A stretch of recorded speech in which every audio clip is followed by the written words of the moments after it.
Hey guys, it's Paradise, and this new game I recently stumbled upon is a mixture of Monster Hunter and Shadow of the Colossus, where the player character can literally use different elemental magic against giant monsters and constructs.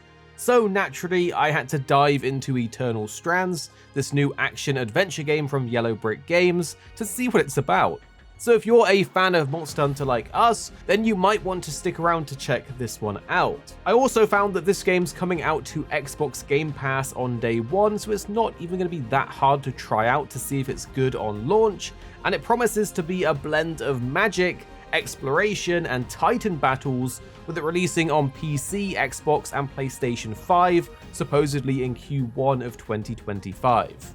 I want to start by talking about the core baseline of what makes Eternal Strands stand out and interesting to me, which is the look of its combat and its dynamic cast and combine system. This makes the combat a blend of magic and melee, with a focus on environmental interactions, which of course, if you know Monster Hunter, you know you make use of them environmental traps and positioning is important, so this has me pretty intrigued.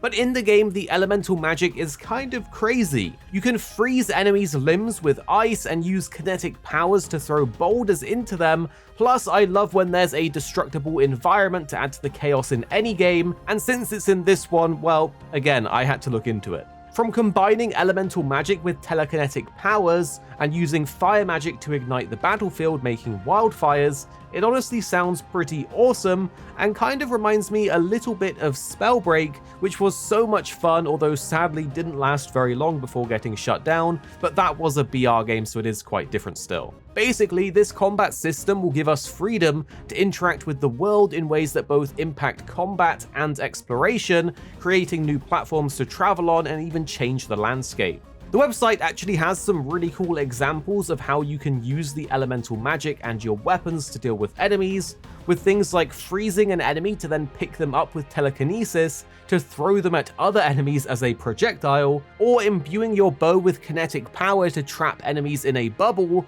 and then casting flame magic in the bubble to create an inferno that they're trapped in. They even showed using ice magic to pin down a drake's wing so that it couldn't take flight, and imagine if you could do this in Monster Hunter to a Rathalos. So you may wonder, what's the story and the character in this game about? How do they have magic and all that good stuff? Well, in the game we play as a character called Bryn, who's a young fearless warrior known as a Weaver, and these are powerful magic users that blend together the mastery of both sword and sorcery.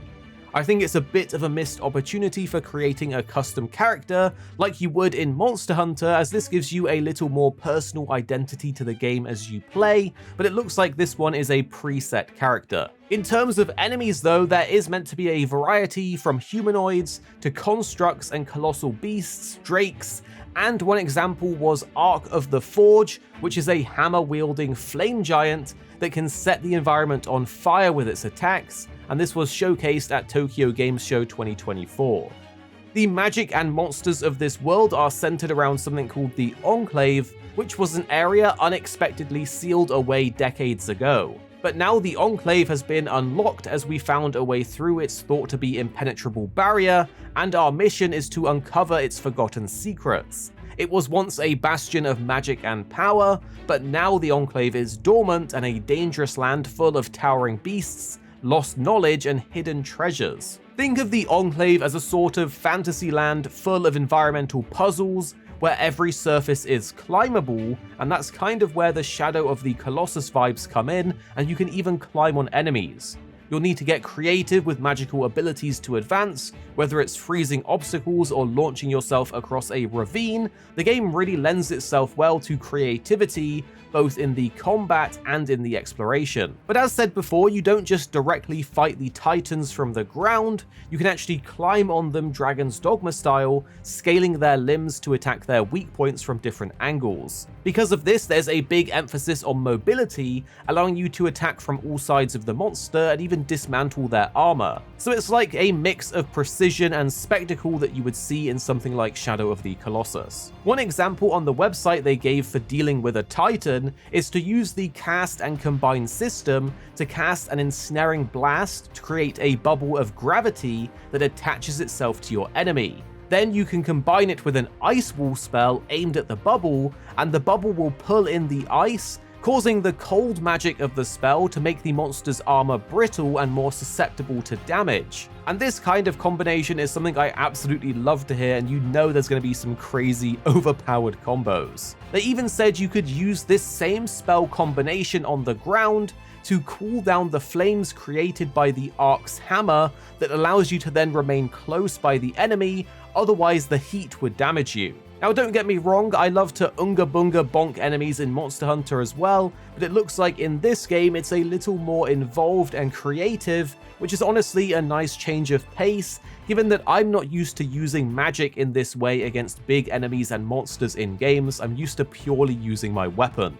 On top of that, the magic really lets you get crazy with traversal, with things like launching yourself through kinetic streams to travel very quickly across the map, or to jump onto an enemy. They actually say on the website you can fly across the map in no time if you level up the spell and keep creating streams. So Eternal Strands is something that I've got my eye on for its crazy combat system and big monsters, because you guys know we love to hunt down big monsters and titans in our games. The mixture of spell combinations, different enemy types, and some good looking traversal has me kind of hooked, but I'm going to have to wait till I can actually play it before I cast judgment, as sometimes these kind of games can be rough around the edges when they launch, so I want to actually get my hands on it before recommending it, but it is definitely something to keep your eye on because it looks and sounds pretty cool. Tell me what you think below and what's your favorite feature that we've talked about. For me, it's the cast and combine system, as it's just a no-brainer for the crazy combinations you can do. I also just can't wait to fight a drake or a dragon in this game.